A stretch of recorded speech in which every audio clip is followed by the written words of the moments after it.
इमरान को राष्ट्रीय अपराधी कहा है मरियम नवाज ने। राष्ट्रीय अपराधी की सम्मानजनक विदाई नहीं, ये मरियम नवाज ने कहा है। राष्ट्रीय अपराधी वो इमरान खान को घोषित कर रही हैं। इस पर जल्दी से अब्बासी साहब जुड़े हैं क्या हमारे साथ? लेफ्टिनेंट जनरल प्रसाद, क्या होते हुए देख रहे हैं आप? क्योंकि विपक्ष कह रहा है इस्तीफा दो, वो इस्तीफा देने के मूड में दिख नहीं रहे हैं। अब सवाल यही है, अभी वो इमरान खान ने कुछ गलत नहीं किया, लेकिन पॉलिटिक्स का स्तर ऐसा हो गया ना, वो चूहा चूहा कहते थे, वो उनको रैट रैट, और यहां तक कहा कि मरियम बीवी ने 1 घंटे जिंदगी में काम नहीं की होगी, अब वो उनको राष्ट्रीय अपराधी कर रहे हैं। ये तो हालत है एक मुल्क की। जनरल प्रसाद, देखिए, जितनी पॉलिटिकल पार्टीज हैं पाकिस्तान में आज की तारीख में, वो सब ये उम्मीद कर रहे हैं कि हमारा पक्ष भारी है, हम जीतेंगे, इसलिए हमें नो वोट ऑफ कॉन्फिडेंस में सक्सेस मिलेगी। इमरान खान सोचते हैं लास्ट मिनट तक शायद मेरे साथ कुछ लोग आ जाएं और मैं फिर भी नो कॉन्फिडेंस मोशन को डिफीट कर सकता हूं। तो ये तो उनकी अपनी पर्सनल असेसमेंट है, कोई वजह होगी असेसमेंट कर रहे हैं, कोई उनकी इंटरनल पॉलिटिक्स चल रही होगी, कोई हॉर्स ट्रेडिंग चल रही होगी, तो वो ये सोचते हैं कि शायद लेट मी ट्राई कि अगर नो कॉन्फिडेंस वोट में शायद जीत ही जाऊं तो मैं चलता रहूंगा, मैं इस समय इस्तीफा नहीं देता। लेकिन दो बड़ी बड़ी बातें जो पूरी डिबेट में हमें करनी है, 3 शब्द नकल कराए कि why are we interested in India.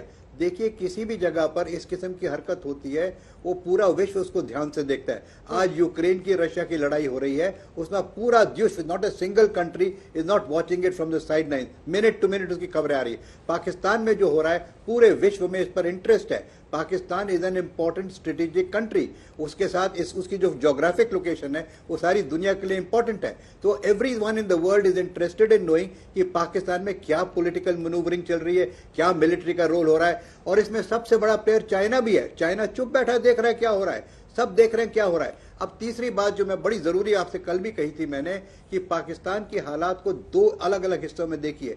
What is the role of Pakistan army, उसका कितना कंट्रोल है, कितना कंट्रोल नहीं है, वो पाकिस्तान वाले खुद डिसाइड कर लें। हमें मालूम है कि कितना रोल पाकिस्तान आर्मी का है और वो कितनी सरकार चलाती है, वहाँ इलेक्टेड प्रेसिडेंट बनता है कि सिलेक्टेड प्रेसिडेंट बनता है, वो सब बातें सबके सामने हैं। लेकिन पाकिस्तान की जो आवाम है वो कुछ और सोचती है। It is up to them to decide. कुछ जर्नलिस्ट हाँ कहते हैं, कुछ जर्नलिस्ट ना कहते हैं, that is their internal matter. But everybody in the world knows that बिना आर्मी की सहमति से पाकिस्तान में सरकार नहीं चल सकती। दूसरी बात जो सबके सामने है कि Pakistan is continuously facing restrictions from the FATF। वहाँ पे उनकी इकोनॉमिक हालत बहुत खराब हो रखी है, दिन पे दिन खराब हो रही है। उनकी जो इंटरनेशनल छवि है वो खराब हो रही है, उनकी सऊदी अरेबिया से खराब हो गई, उनकी अमेरिका से खास खराब हो गई।